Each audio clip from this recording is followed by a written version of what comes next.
Hi friends, honey life YouTube ചാനലിലേക്ക് നിങ്ങൾക്കേവർക്കും സ്വാഗതം. നിങ്ങൾ നമ്മുടെ വീഡിയോസ് എല്ലാം കാണുന്ന ആളുകൾ വീഡിയോസ് ലൈക്ക് ചെയ്യുക, ഷെയർ ചെയ്യുക, സബ്സ്ക്രൈബ് ചെയ്യുക. നിങ്ങളുടെ എല്ലാവരെയും പൂർണ്ണമായ സഹകരണം പ്രതീക്ഷിക്കുന്നു. ഇന്ന് നമ്മൾ നമ്മുടെ ഗ്രാമത്തിലെ പ്രശസ്തനായ ചിത്രകാരൻ ശ്രീ സാജു മണ്ണത്തൂരിനെയാണ് പരിചയപ്പെടുത്തുന്നത്. അദ്ദേഹത്തിൻ്റെ പ്രശസ്തമായ കുറച്ച് ചിത്രങ്ങൾ നമുക്ക് കാണാം.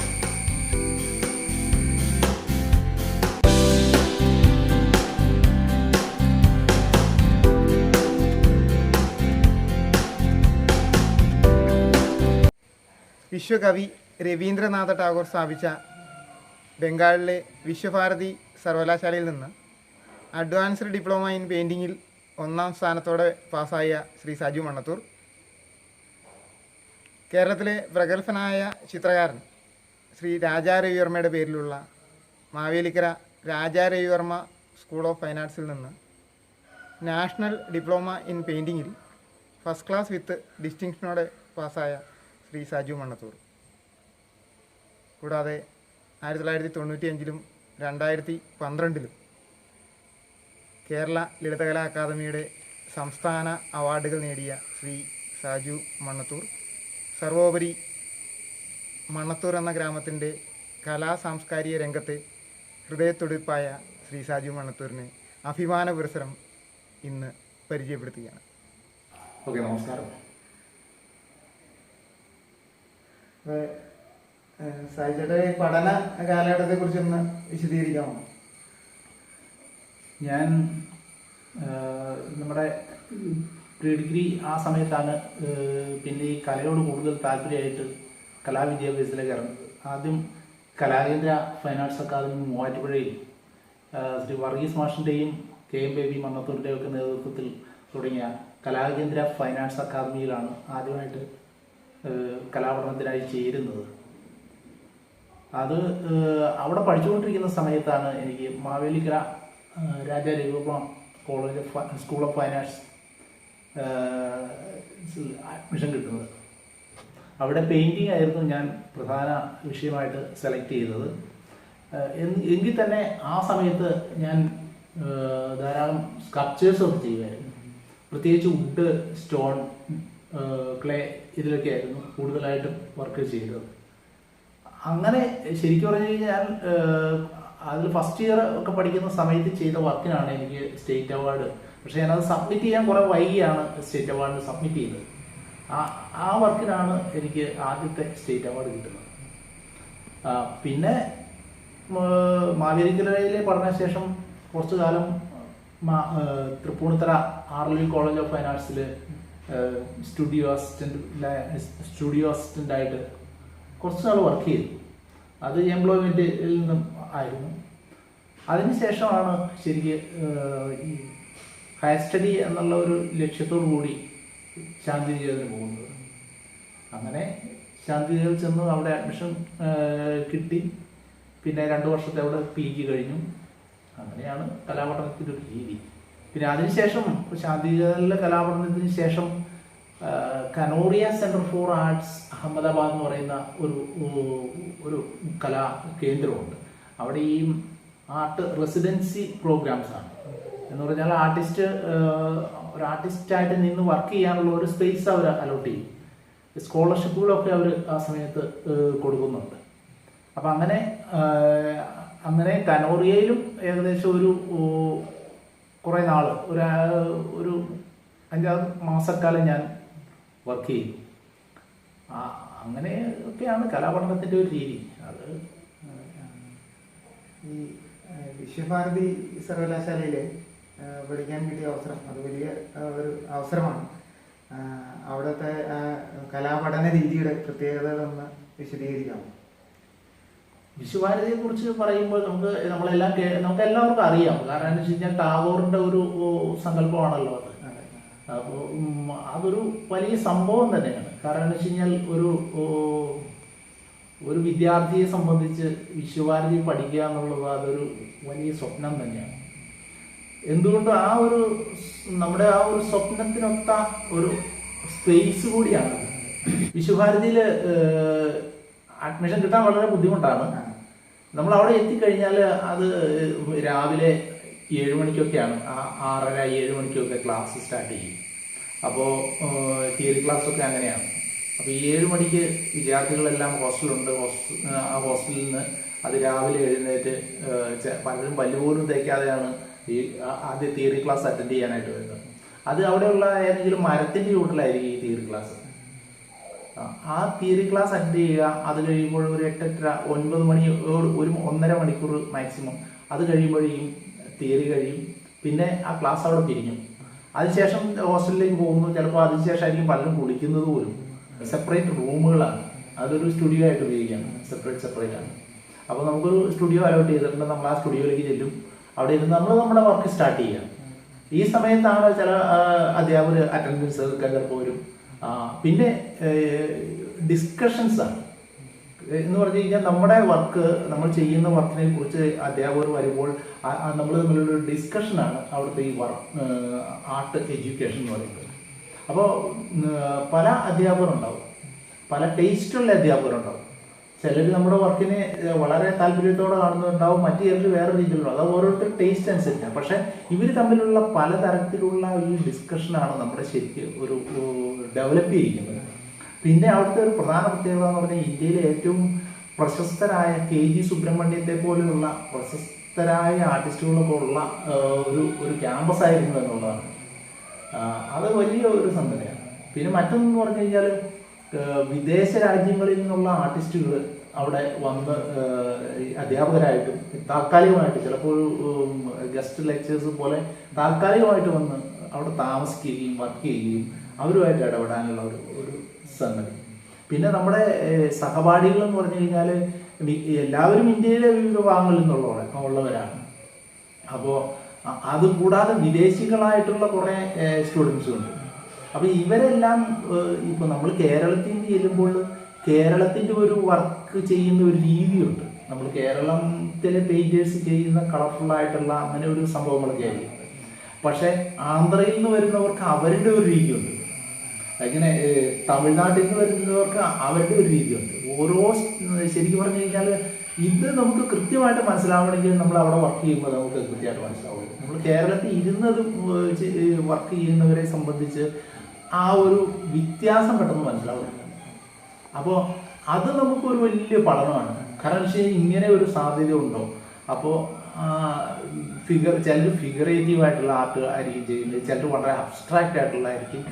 അപ്പോൾ ഈ ഒരു വ്യത്യാസം അത് ഭയങ്കരമായ നമ്മുടെ വർക്കുകളെ മാറ്റാനുള്ള ഒരു സംഭവമാണ്. അതാണ് ശരിക്കും അവിടുത്തെ പഠന രീതി. ഡിസ്കഷൻസിലൂടെയാണ് ശരിക്ക് ഒരു അവിടെ ഡെവലപ്മെന്റ് ഉണ്ടാകുന്നു എന്നുള്ളതാണ്. ടാഗോറിന്റെ ഒരു കൺസെപ്റ്റ് തന്നെ അതാണ്. പിന്നെ വളരെ ഫ്രീ ആണ് ക്യാമ്പസ് എന്ന് പറഞ്ഞു കഴിഞ്ഞാൽ. ഫ്രീഡം ഭയങ്കരമാണ്.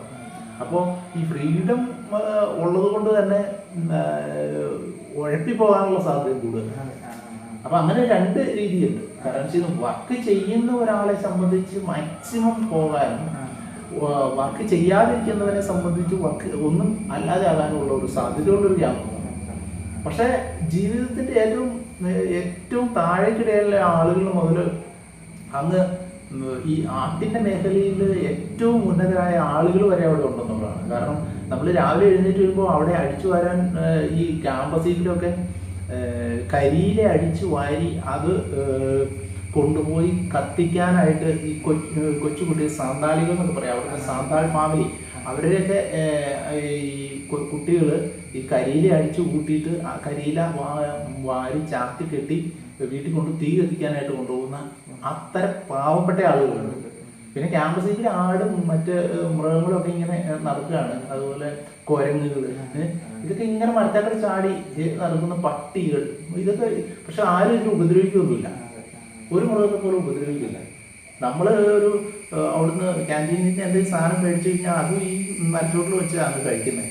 കഴിച്ചു കഴിഞ്ഞിട്ട് ചായ കഴിച്ചിട്ട് കപ്പ അവിടെ വെച്ച് കഴിഞ്ഞാൽ അടുത്ത ദിവസം ഇച്ചിരി സമയം കഴിയുമ്പോഴേക്കും പട്ടി വന്നിട്ട് ചിലപ്പോൾ ആ കപ്പിൽ നിന്ന് തന്നെ ചായ ബാക്കിയുള്ളത് കുടിച്ചിട്ട് പോകുന്നത്.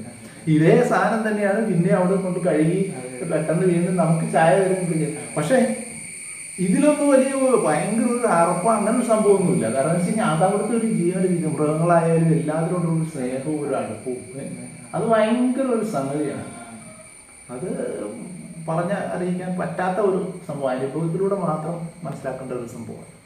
പിന്നെ അവിടുത്തെ പ്രധാനപ്പെട്ട ഈ പരിസ്ഥിതിയായിട്ട് ബന്ധപ്പെട്ട് ഒരു കുറെ കാര്യങ്ങളുണ്ട്, അത് നമുക്ക് ഡിസ്കസ് ചെയ്യാം. മനുഷ്യനും പ്രകൃതിയും ജീവജാലങ്ങളും തമ്മിലുള്ള അഭേദ്യമായ ബന്ധം അത് എന്താണ് വിശ്വഭാരതിയിൽ ദർശിക്കാൻ കഴിയും. തീർച്ചയായിട്ടും. ഞാൻ ഈ പറയാൻ കരുതുന്നതെന്ന് പറഞ്ഞു കഴിഞ്ഞാൽ അവിടെ ഈ വൃക്ഷാരോഹൺ എന്ന് പറയുന്ന ഒരു ഒരു ദിവസമുണ്ട്, പ്രധാനപ്പെട്ട ഒരു സംഗതിയായിട്ടായിരിക്കും. കാരണം എന്ന് വെച്ച് കഴിഞ്ഞാൽ രാവിലെ ഒരു വൃക്ഷം, ഒരു മരത്തിന്റെ തയ്യ് അതിനെ ഒരു മഞ്ചൽ പോലുള്ള സാധനത്തിൽ വെച്ച് അലങ്കരിച്ച് ആഘോഷമായിട്ട്, നമ്മുടെ ഇവിടെ എതിരേപ്പ് എന്നൊക്കെ പറയുന്ന രീതിയിൽ അലങ്കരിച്ച് അതിനിങ്ങനെ ആ മഞ്ചലിലെടുത്ത് ആഘോഷമായിട്ട് കൊണ്ടുപോയി ചെണ്ടയിൽ കഴിച്ച് ഇങ്ങനെ പോയി വേറൊരു സ്ഥലത്ത് കൊണ്ടുവന്ന് അത് നടുകയാണ് ആ ഒരു ദിവസം. അത് പിന്നെ അവിടെ ഒരു മരം പോലും വെട്ടൂല, ആ ക്യാമ്പസിലുള്ള ഒരു മരം പോലും വെട്ടാൻ ആരും സമ്മതിക്കില്ല. പക്ഷെ ഒടിഞ്ഞു വീഴുന്ന കമ്പുകൾ മാത്രമാണ് പെറുക്കി കൊണ്ടുപോയി തീ കത്തിക്കാനോ എന്തെങ്കിലും ഉപയോഗിക്കുന്നത്. അങ്ങനെ ഒരു മനോഹരമായ ഒരു സങ്കല്പമുണ്ട്. പിന്നെ അവിടെ ഒരു ഈ ക്ഷേത്രമുണ്ട്. ക്ഷേത്രം എന്ന് പറഞ്ഞു കഴിഞ്ഞാൽ അവിടെ പ്രതിഷ്ഠയൊന്നുമില്ല, ഈ ജൈന ഇതുമായിട്ട് കണക്ട് ചെയ്തുള്ള ഒരു സംഭവം. അപ്പോൾ ഈ ടാഗോറിന്റെ പിതാവ് ദേവേന്ദ്രനാഥ് ടാഗോർ ആ ഒരു സമയത്തൊക്കെ ശരിക്കും പറഞ്ഞാൽ ഈ ക്ഷേത്രത്തിൽ പ്രതിഷ്ഠകളൊന്നും ഇല്ലാത്തതുകൊണ്ട് എല്ലാവരും പ്രാർത്ഥനയ്ക്ക് അവിടെ ചെയ്യും, ആർക്ക് വേണമെങ്കിലും പ്രാർത്ഥിക്കാം. അങ്ങനെ ഒരു സ്ഥലമാണ്. അതൊക്കെ ഒരു വലിയ സംഭവം തന്നെയാണ്, നമുക്ക് മാതൃകയാക്കേണ്ട ഒരു സംഗതി. ചിത്ര രചനയിലും അതുപോലെ ശില്പകലാരംഗത്തും ഒരേപോലെ തന്നെ പ്രവർത്തിക്കുന്നുണ്ട്. ആദ്യത്തെ അവാർഡ് കിട്ടുന്നത് 1995 ലളിതകലാ അക്കാദമിയുടെ സംസ്ഥാന അവാർഡ് ലഭിക്കുന്നത് അതൊരു ശില്പത്തിനാണ്. 2012 ചിത്രരചനയ്ക്കും അവാർഡ് കിട്ടിയിട്ടുണ്ട്. അപ്പോൾ ഈ അവാർഡുകളെയും കുറിച്ചും പുരസ്കാരങ്ങളെ കുറിച്ചൊക്കെ ഒന്ന് വിശദീകരിക്കാമോ? ഇതിൽ കൂടാതെ കിട്ടിയിരിക്കുന്ന അവാർഡുകൾ എനിക്ക് പറഞ്ഞ ഒരു അംഗീകാരങ്ങൾ തന്നെയാണ്. കാരണം എന്ന് വെച്ച് കഴിഞ്ഞാൽ ഈ നമുക്കൊരു ബ്രേക്ക് പോലെ എന്തെങ്കിലും അങ്ങനെ ഒരു നമുക്കൊരു ഒരു തള്ള് എന്ന് പറയുന്ന പോലൊരു സംഗതിയാണ്. അപ്പോൾ നമ്മളെ കൂടുതൽ ഊർജ്ജസ്വലമാക്കാൻ ഉപകരിക്കുന്ന ഒരു സംഗതിയാണ് അവാർഡ്. പിന്നെ ഇതിലൊന്നും വലിയ അർത്ഥമൊന്നുമില്ല. അവാർഡ് അങ്ങനെയാണെങ്കിൽ തന്നെ ഇതിനെ അങ്ങനെ കരുതുന്നവരെ സംബന്ധിച്ചുള്ളൂ. പക്ഷെ ഈ അവാർഡല്ല ശരിക്കും ഒരു ആർട്ടിസ്റ്റിന്റെ വർക്കിനെ നിർണ്ണയിക്കുന്ന ഒരു ഘടകം. അവാർഡിന് വേണ്ടി അയക്കാത്ത ധാരാളം ആർട്ടിസ്റ്റുകളുണ്ട്, അല്ലെങ്കിൽ അവാർഡ് കിട്ടാത്ത നല്ല ആർട്ടിസ്റ്റുകൾ ധാരാളം ഉണ്ട്. അവാർഡ് ഇതിനൊന്നും ഒരു ബേസ് അല്ല എന്നുള്ളതാണ് എൻ്റെ ഒരു കാഴ്ചപ്പാട്. 95 കിട്ടിയത് ചിത്രത്തിനായിരുന്നു, ശില്പത്തിനായിരുന്നു. 95 ശില്പത്തിനാണ്, അത് മുമ്പിൽ ചെയ്ത ഒരു ശില്പത്തിനാണ്. അത് ഞാൻ പറഞ്ഞല്ലോ, ഞാൻ ഈ ശരിക്കും മാവേലിക്കര ചെന്ന ഫസ്റ്റ് ഇയർ സമയത്ത് ഞാൻ സ്വന്തം ഈ നമ്മുടെ വീട്ടിൽ വെച്ച് വെക്കേഷൻ സമയത്തൊക്കെ വരുന്ന സമയത്ത് വീട്ടിൽ വെച്ച് ചെയ്തൊരു വർക്കായിരുന്നു. കോളേജിൽ സമാന്തരമായി മറ്റു വർക്കുകൾ ചെയ്യുന്ന സമയത്ത് വെക്കേഷൻ സമയത്ത്. പക്ഷെ ഇത് സബ്മിറ്റ് ചെയ്യുന്നത് 90-ലാണ് ശരിക്ക് ഞാൻ ഈ വർക്ക് ചെയ്യുന്നത്. 90-91 കാലഘട്ടത്തിലാണ് ഞാൻ ശരിക്കും വർക്ക് ചെയ്യുന്നത്. പക്ഷെ അവാർഡ് കിട്ടുന്നത് എനിക്ക് 95-ലാണ്. കാരണം ഈ വർക്ക് ഞാൻ ചെയ്തു കഴിഞ്ഞ് ഞാനിങ്ങനെ തട്ടമ്പുറത്ത് വെച്ചിരിക്കുന്ന സമയത്ത് എൻ്റെ കുറച്ച് സുഹൃത്തുക്കൾ ഞങ്ങളിങ്ങനെ മൂന്നാറിൽ ഒരു ക്യാമ്പായിട്ട് ഒരു വെക്കേഷൻ സമയത്ത് മൂന്നാറിൽ ഒരു സുഹൃത്തിൻ്റെ അടുത്ത് ഒരാഴ്ച വർക്ക് മൂന്നാറിനെ ഡ്രോയിങ് ചെയ്യുന്നതിന് പെയിന്റിങ് ചെയ്യുന്നതിനായിട്ട് ഞങ്ങളൊരു 4-5 ടീം മാവേലിക്കരയിൽ പോയി. എന്നിട്ട് അവിടെ ഒരു 4 ദിവസം വർക്ക് ചെയ്ത ശേഷം തിരിച്ച് എൻ്റെ ഈ സുഹൃത്തുക്കളെല്ലാം എൻ്റെ വീട്ടിലേക്ക് വന്നു, മണ്ണത്തൂർക്ക് വന്നു. മണ്ണത്തൂർ വന്നു കഴിഞ്ഞപ്പോൾ ഞാൻ വീട്ടിൽ വെച്ച് ചെയ്ത വർക്കുകളെല്ലാം കാണിക്കുന്ന കൂട്ടത്തിൽ ഈ ഒരു വർക്ക് കണ്ടു. ഈ ഒരു വർക്ക് കണ്ടു കഴിഞ്ഞപ്പോൾ അവർ പറഞ്ഞു, ഈ വർക്ക് നല്ല വർക്കാണല്ലോ, ഇത് അക്കാദമിക്ക് ഒന്ന് സബ്മിറ്റ് ചെയ്യുക എന്ന് പറഞ്ഞു. ശരിക്കും പറഞ്ഞാൽ അവരെ എന്നോട് പറഞ്ഞു കഴിഞ്ഞാൽ പിന്നെ അങ്ങനെയാണ് ഞാൻ ആ വർക്ക് അക്കാദമിക്ക് കൊടുക്കുന്നത്. അതിനാണ് ആ വർഷം അവാർഡ് കിട്ടുന്നത്. 2012 ചിത്രത്തിന് ലഭിച്ചത്. ചിത്രത്തിലാണ് കരിയില് തീർത്ത ചാർക്കോൾ. അതെ. ചാർക്കോളിന് ചാർക്കോളും അതുപോലെ പെൻ ആൻഡ് ഇങ്ക് ഇതിലൊക്കെ മിക്സഡ് മീഡിയ ആയിട്ട് ഉപയോഗിച്ച് ചെയ്ത ഒരു വർക്കിനാണ് അവാർഡ് കിട്ടുന്നത്. ഈ ചിത്രകാരന്മാരും ശില്പികളെല്ലാം അവരുടേതായിട്ടുള്ള ഒരു ലോകത്ത് സഞ്ചരിക്കുന്ന ആളുകളാണ്. ശരി, സാധാരണ മനുഷ്യര് ഒരു ദൃശ്യം കാണുന്നതിൽ നിന്ന് വ്യത്യസ്തമായിട്ടാണ് അവരുടെ ചിന്തകളെല്ലാം. ഇപ്പൊ ലിയോനാർഡോ ഡാവിഞ്ചിയെ പോലെയുള്ള ആളുകളെല്ലാം അവരുടെ ചിത്രങ്ങളിൽ വളരെയധികം നിഗൂഢതകൾ അവര് ഒളിപ്പിച്ചു വെച്ചിരുന്നു എന്നാണ് കേട്ടിട്ടുള്ളത്. അപ്പൊ അതിനെ കുറിച്ചൊക്കെ എന്താണ് അഭിപ്രായം? ചിത്രകാരന്മാരെ എന്നല്ല, എല്ലാവരും അവരവരുടെ ലോകത്താണ് സഞ്ചരിക്കുന്നത് എന്നുള്ളതാണ് ആത്യന്തികമായി ശരി. കാരണം ഒരാളെ പോലെ മറ്റൊരാൾക്കാകാൻ കഴിയില്ല. ഇപ്പൊ ഒരു സാധാരണ ഒരു കൃഷിക്കാരൻ, അയാൾ ശരിക്ക് വളരെ ആസ്വദിച്ച് തന്നെ ആയിരിക്കും. നല്ല കൃഷിക്കാരനാണെങ്കിൽ അയാൾ കൃഷി ചെയ്യുന്നത്. അയാളുടെ ആ ലോകത്തേക്ക് എത്തിച്ചെല്ലാൻ ഒരു കൃഷി അറിയാത്ത ഒരാൾക്ക് ഒരിക്കലും കഴിയില്ല. ഒരു നല്ല ബിസിനസ്സുകാരനാണെങ്കിൽ അവരുടെ ബിസിനസ്സിന്റെ എല്ലാ മേഖലകളെ കുറിച്ചും നല്ല അറിവുണ്ട്, അല്ലെങ്കിൽ അതിൽ വളരെ ഇൻവോൾവ് ആണ്. അതിലേക്ക് എത്തിച്ചെല്ലാൻ മറ്റൊരാൾക്ക് ഒരു കൃഷിക്കാരന് കഴിയുന്നില്ല. എന്ന് പറയുന്ന പോലെ തന്നെയാണ് ഒരു ആർട്ടിസ്റ്റിനെ സംബന്ധിച്ച്, അല്ലെങ്കിൽ ഒരു എന്താ പറയുക, ഒരു പെയിന്ററെ സംബന്ധിച്ച് അവൻ വളരെ അവൻ്റെതായ ലോകത്താണ് എന്നുള്ളത് സത്യമാണ്. പക്ഷെ എനിക്ക് തോന്നുന്ന ഒരു കാര്യം, ഈ ഒരു ആർട്ടിസ്റ്റ് അല്ലെങ്കിൽ ഒരു പെയിന്റർ, ഇവര് അവരുടേതായ ലോകത്ത് സഞ്ചരിക്കുമ്പോഴും ലോകത്തെക്കുറിച്ചുള്ള ഒരു ഉത്കണ്ഠ തന്നെയാണ്, അല്ലെങ്കിൽ അവരുടെ സാമൂഹിക അവസ്ഥകളെ കുറിച്ചുള്ള ഒരു ഉത്കണ്ഠയാണ് ശരിക്കും അവരെ നയിക്കുന്നതെന്നുള്ളതാണ്. അതാണ് ഇവരെ മറ്റുള്ളവരിൽ നിന്ന് വ്യത്യസ്തമാക്കുന്നത്. കാരണം ഒരു ബിസിനസ്സുകാരൻ അവൻ്റെതായ ഒരു കാര്യത്തിൽ മാത്രം ശ്രദ്ധിക്കുമ്പോഴും മറ്റുള്ളവരെ കുറിച്ചുള്ള വ്യാകുലതകൾ അവരിലേക്ക് വരുന്നില്ല. ഒരു കർഷകനായാലും അതെ, അവന് ഒരു പക്ഷേ പരിസ്ഥിതിയെ കുറിച്ചുള്ള വ്യാകുലതകൾ വരാം, ചിലപ്പോൾ വന്നേക്കാം. എങ്കിൽ പോലും അതിനെ തിരിച്ചറിയാതെ അവൻ്റെതായ ഒരു ലോകത്ത് മാത്രം നിൽക്കുകയാണ്. പക്ഷെ നമ്മൾ അതിനെ മറ്റുള്ളവർക്ക് എങ്ങനെ ബോധിപ്പിക്കാം എന്നുള്ള ഒരു റിയാക്ഷൻ കൂടി അവിടെ നടത്തുകയാണ്. അപ്പൊ അതാണ് ഇതിൻ്റെ ഒരു വ്യത്യാസം എന്ന് പറയുന്നത്. അപ്പോൾ ശരിക്കും പറഞ്ഞു കഴിഞ്ഞാൽ ഇതൊരു ആർട്ടെന്ന് പറയുന്നത് ആർട്ടിസ്റ്റിനെ സംബന്ധിച്ച് ഒരു വർക്ക് ഓഫ് ആർട്ട് ചെയ്തു കഴിഞ്ഞാൽ പിന്നെ അയാൾക്ക് അവിടെ വലിയ സ്ഥാനമൊന്നുമില്ല. നേരെ കല കലയ്ക്ക് വേണ്ടി നേരത്തെ ഉണ്ടായ ചില ചർച്ചകളാണ്. കലയ്ക്ക് വേണ്ടിയാണോ, കല മനുഷ്യന് വേണ്ടിയാണോ എന്നുള്ള ചില പ്രശ്നങ്ങളൊക്കെ ഈ ഇതിനെ തുറന്നു വന്നൊരു സംഭവമാണ്. ശരിക്കും പറഞ്ഞു കഴിഞ്ഞാൽ ഒരു വർക്ക് ചെയ്യുന്നത് വരെയാണ് ശരിക്കും ആ ആർട്ടിസ്റ്റിനെ സംബന്ധിച്ച് ആ വർക്കിൽ ഇതുള്ളൂ, സ്ഥാനമുള്ളൂ. പിന്നെ വർക്ക് ചെയ്ത് കഴിഞ്ഞാൽ പിന്നെ അയാൾക്കൊന്നും ഇല്ല അവിടെ, അയാളിൽ നിന്ന് വിട്ടു കഴിഞ്ഞാൽ ആ ഒരു സംഭവം. ചിത്രകലയ്ക്ക് പഴയ കാലഘട്ടത്തിൽ നിന്ന് ഒത്തിരി പരിണാമം സംഭവിച്ചിട്ടുണ്ട്. ഉത്തരാധുനിക കാലഘട്ടത്തിൽ ചിത്രകലയിൽ വന്ന മാറ്റങ്ങൾ വിശദീകരിക്കാം. കലയിൽ എല്ലാ രംഗത്തും മാറ്റങ്ങളുണ്ട്. ഇപ്പൊ നമ്മൾ ചെണ്ടമേളം, പണ്ട് നമ്മൾ കേട്ടുകൊണ്ടിരുന്ന ചെണ്ടമേളമാണ് ഇന്ന് കേൾക്കുന്നത്. ഇന്ന് എത്രയോ പുതിയ തരത്തിലുള്ള മേളങ്ങളുണ്ട്. മറ്റേ ഈ സ്ത്രീകള് ചെണ്ടയില് അവരുടെ പല രീതിയിലുള്ള സംഭവങ്ങളുണ്ട്. എല്ലാ തരത്തിലും കഥകളിയിൽ പോലും പുതിയ പുതിയ പരീക്ഷണം നടത്തുന്നുണ്ട്. ആർട്ടിന്റെ രംഗത്തും വളരെയധികം മുന്നിൽ. ശരിക്കും പറഞ്ഞാൽ പെയിന്റിങ് അല്ലെങ്കിൽ സ്കൾപ്ചർ എന്നൊക്കെ പറയുന്ന ആ ഒരു മേഖലയാണ് മറ്റുള്ള കലകൾക്കെല്ലാം ഒരു മുന്നോടിയായിട്ട് സഞ്ചരിക്കുന്നത് എന്നുള്ളതാണ്. അല്ലെങ്കിൽ സാഹിത്യത്തിന് പോലും മുന്നോടിയാകുന്നത് ഇത്തരം ഒരു കലയാണ്. അപ്പോൾ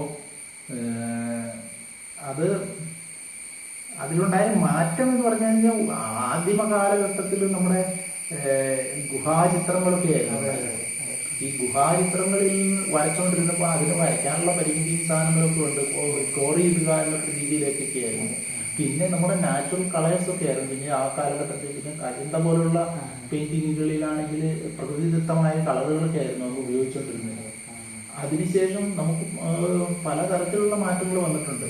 നമുക്ക് ഓയിൽ പെയിന്റിങ് അല്ലെങ്കിൽ മറ്റുള്ള പലതരത്തിലുള്ള അക്രിലിക്, പുതിയ പുതിയ കളറുകളൊക്കെ വന്നു. ഇത് നമുക്ക് ലഭ്യമാകുന്ന വസ്തുക്കൾക്കനുസരിച്ച് കലയിൽ മാറ്റം തോന്നുന്നു. പിന്നെ കല എന്ന് പറയുന്നത് ഒരു കാലഘട്ടത്തിൽ നമ്മൾ ഡ്രോയിങ് ചെയ്യുക, പെയിന്റിങ് ചെയ്യുക, ഇതൊക്കെ മാത്രമായിരുന്നു കല.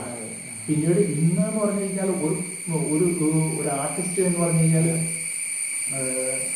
അതിന് പ്രത്യേകമായി ശ്രദ്ധിക്കേണ്ട ഒരു കാര്യം എന്ന് പറഞ്ഞു കഴിഞ്ഞാൽ, നേരത്തെ നമ്മൾ പഠിക്കാനൊക്കെ പോയിക്കൊണ്ടിരുന്ന് കഴിഞ്ഞപ്പോഴും ഒന്ന് ഈ പെയിന്റിങ് പഠിക്കാം, ഇല്ലെങ്കിൽ സ്കൾപ്ചർ പഠിക്കാം, ശില്പകല, ഇല്ലെങ്കിൽ അപ്ലൈഡ് ആർട്ട്, പരസ്യകല പഠിക്കാം, ഇങ്ങനെയൊക്കെ ഒരു രീതിയായിരുന്നു. ഇന്ന് ശരിക്കും ഇങ്ങനെ ഉണ്ടെങ്കിൽ പോലും ഇവയെല്ലാം ചെയ്യാവുന്നൊരവസ്ഥയിലൊക്കെ എന്ത് ചെയ്താലും കലയാവുന്നൊരവസ്ഥയിലേക്ക് വന്നു. എന്തായാലും കല.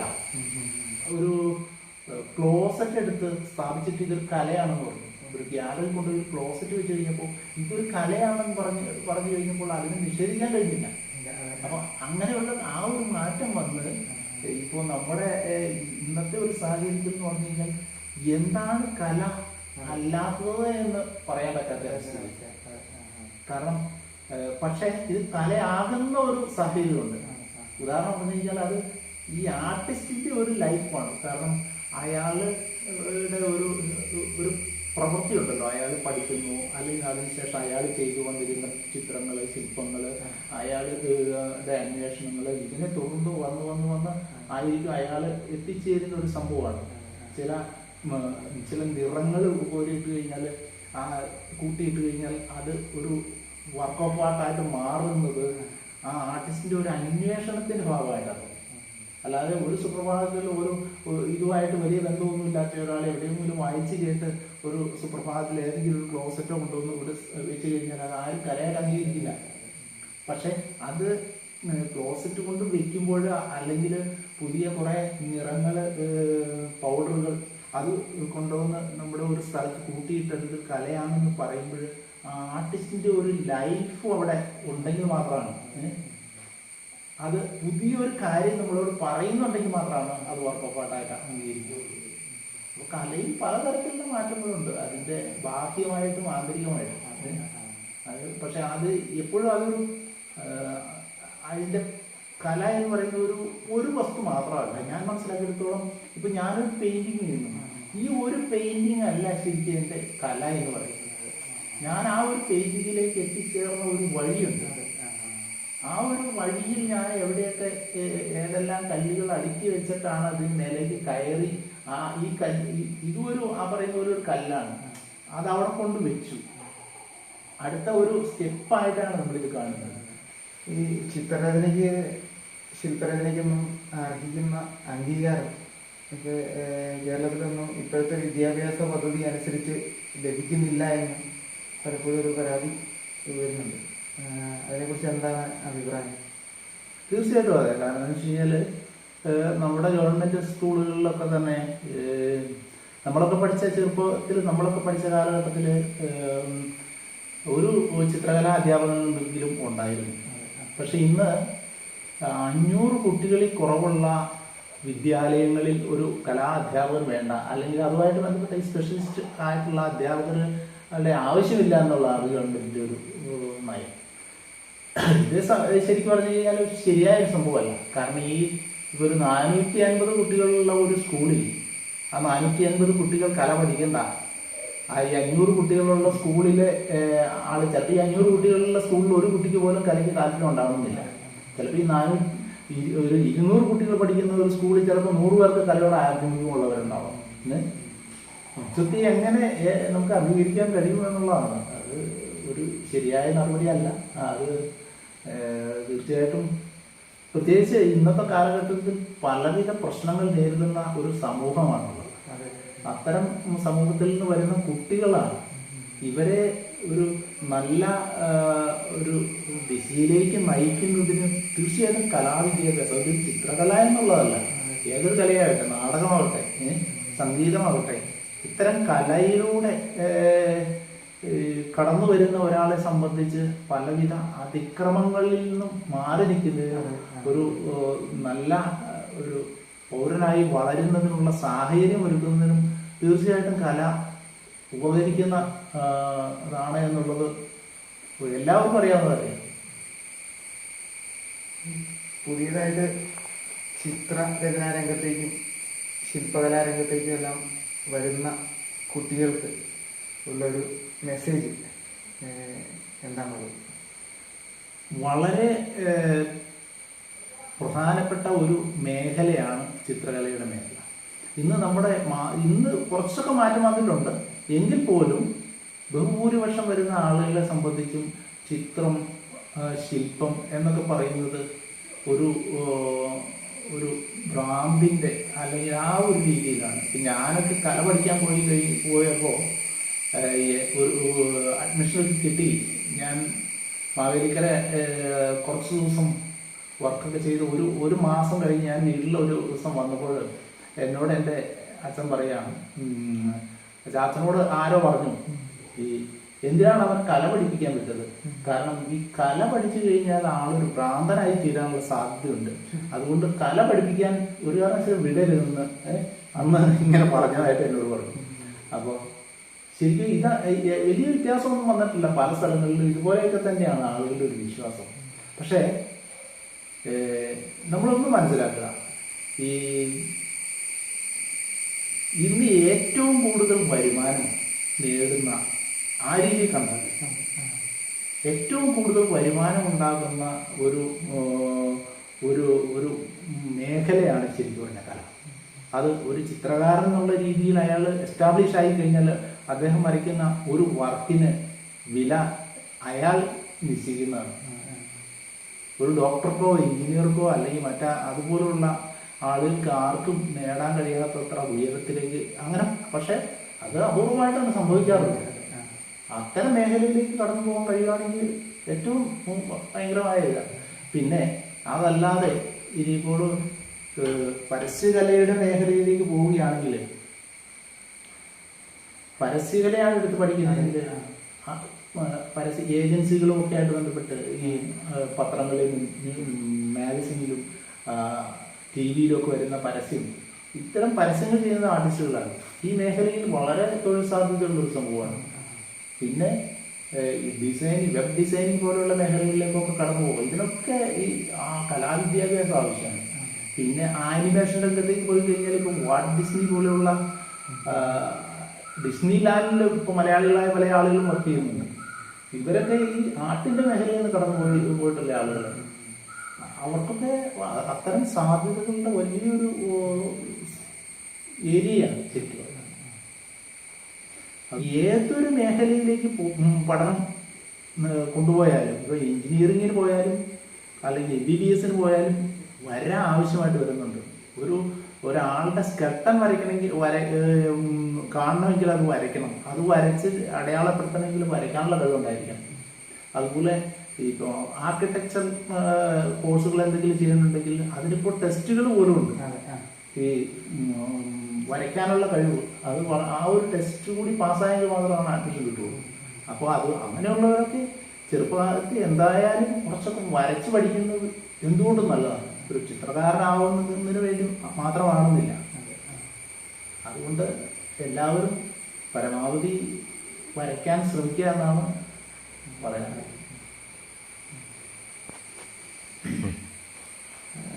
നിരവധി കവിതകൾ എഴുതിയിട്ടുണ്ട്. ഈ കവിതകൾ പരിശോധിച്ചാൽ മനസ്സിലാവുന്ന ഒരു കാര്യമെന്ന് പറയുന്നത് അത് ഈ പരിസ്ഥിതിയുമായി ബന്ധപ്പെട്ട് ഉള്ളതാണ്. അതേപോലെ തന്നെ ആ കവിതകളും ഈ ചിത്രങ്ങളും തമ്മിൽ അഭേദ്യമായൊരു ബന്ധം പലപ്പോഴും തോന്നാറുണ്ട്. തീർച്ചയായിട്ടും. കാരണം നമ്മൾ ഇതിലെല്ലായിടത്തും നമ്മൾ തന്നെയാണ്. പെയിന്റിങ്ങിൽ അതിൽ ആർട്ടിസ്റ്റ് അവിടെ ഉണ്ട് എന്ന് പറയുന്ന പോലെ തന്നെയാണ് ഒരു കവിതയിൽ. കവിത വലിയ കാര്യമായിട്ടൊന്നുമില്ല, നമ്മുടെ നേരമ്പോക്കം എന്നുള്ള രീതിയിലാണ് എഴുതുക. ഗൗരവമായ കവിതകൾ എന്ന് പറയാൻ പറ്റില്ല. പക്ഷെ ചില പ്രതികരണങ്ങളാണ് ശരിക്കും നേച്ചറുമായിട്ട് ബന്ധപ്പെട്ടുള്ള സംഭവങ്ങളാണ്. പ്രകൃതിയുടെ ചില സംഭവങ്ങൾ, അത് എൻ്റെ വർക്കും നമ്മൾ ജീവിക്കുന്ന നമ്മുടെ ചുറ്റുപാടും നമ്മൾ അറിയുന്നവരും അല്ലെങ്കിൽ അത്തരമുള്ള ആളുകളെയൊക്കെയാണ് പലപ്പോഴും ഞാൻ എൻ്റെ വർക്കിലെ ഒരു ഫിഗറുകളാക്കി മാറ്റാൻ ശ്രമിക്കാറുള്ളത്. അല്ലെങ്കിൽ നമ്മുടെ ചുറ്റുപാടുകൾ, നമ്മൾ ഇറങ്ങി നടക്കുന്ന വഴികൾ, വീടുകൾ, ഇത്തരം സംഭവങ്ങളാണ് നമ്മുടെ വർക്ക് ഓഫ് ആർട്ടിൻ്റെ ആർട്ടും മാറ്റുന്നത്. അപ്പോൾ അത് തന്നെയാണ് കവിതയിൽ കുറച്ച് ശ്രമം നടത്തിയിട്ടുള്ളത്. പിന്നെ അതിൻ്റെതായ രീതിയിൽ എല്ലാം ഒന്ന് തന്നെ എന്നുള്ളതാണ്. ആർട്ടിസ്റ്റിന് ഒരു എക്സ്പ്രഷൻസ് ആണല്ലോ.